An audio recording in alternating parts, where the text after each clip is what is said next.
Ya, baik anak-anak, selamat kita bertemu kembali.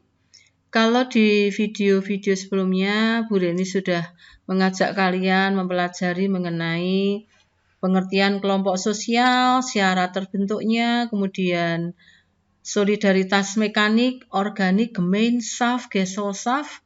Ya, nah sekarang kita masih membahas mengenai klasifikasi kelompok sosial. Ya, Emil Durkheim sudah, Ferdinand Tönnies sudah. Sekarang kita melihat dari versi Charles Hutton Cooley, ini sosiolog dari Amerika Serikat ya. Nah, menurut Cooley, kelompok sosial dibagi menjadi dua, yaitu kelompok primer dan sekunder, primary group dan secondary group ya. Nah, kelompok primer, dikatakan sebagai kelompok primer, ini dilihat dari erat tidaknya hubungan antar anggota. Jadi menurut Cooley, kelompok primer ini kelompok yang ditandai adanya hubungan yang sangat erat antar anggotanya.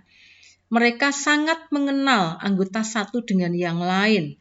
Bahkan mereka ini biasanya tinggal di dalam lokal yang dekat.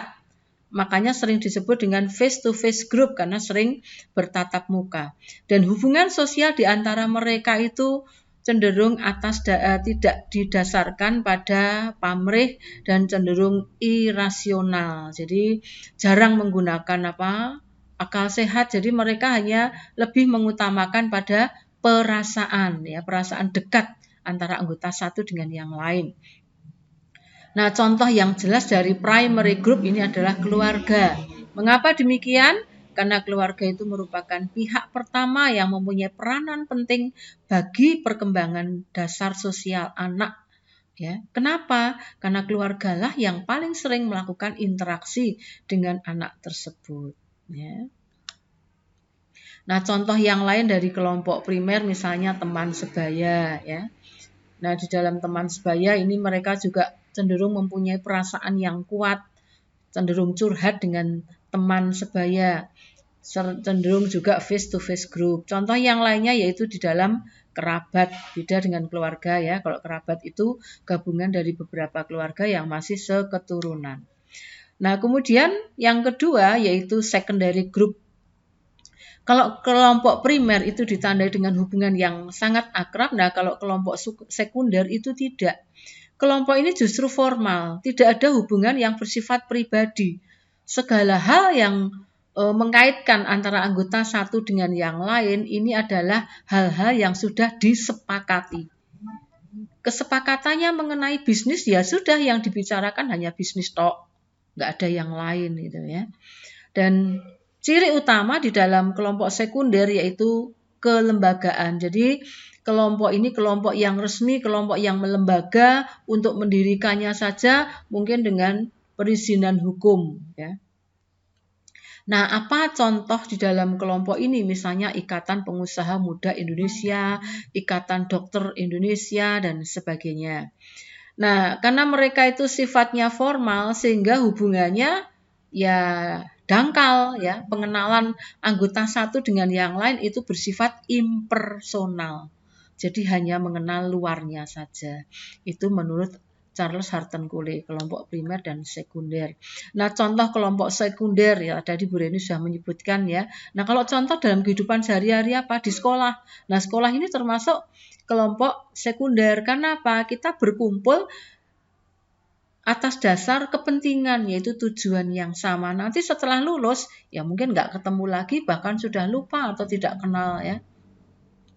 Di lingkungan organisasi buruh, lingkungan organisasi atau Persatuan Advokat Indonesia, ini juga bersifat sekunder ya, tidak ada hubungannya yang cenderung langgeng. Kemudian klasifikasi yang lain yaitu menurut Sumner. Nah, Sumner membagi kelompok sosial menjadi dua macam, yaitu in group dan out group. Nah, in group ini merupakan kelompok sosial di mana seseorang itu mengidentifikasikan dirinya dengan kelompok tersebut. Nah, sifat in group ini didasarkan pada faktor simpati atau kedekatan dengan anggota kelompok yang lain. Misalnya, Dian adalah siswa kelas 10 SMA Harapan Pertiwi. Maka, Dian ini akan mempunyai in-group feeling yang kuat dengan SMA-nya. Dia akan berusaha mengidentikan dirinya bahwa saya itu adalah siswa SMA Harapan Pertiwi. Apa ya cirinya ya? Seragamnya, perilakunya, ya, mungkin juga kebiasaan-kebiasaannya cenderung disesuaikan dengan teman-teman di sekolahnya.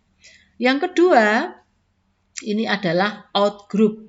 Nah, kalau outgroup itu adalah kelompok yang diartikan oleh individu sebagai lawan in-groupnya atau kelompok yang ada di luar dirinya. Kalau Dian tadi merasa bahwa in-groupnya, kelompoknya adalah SMA Harapan Pertiwi, out-groupnya mungkin sekolah lain. Atau kalau misalnya lebih spesifik, Dian ini adalah siswa 10A SMA Harapan Pertiwi. Maka out-groupnya itu adalah siswa 10B, 10C, 10D, dan sebagainya.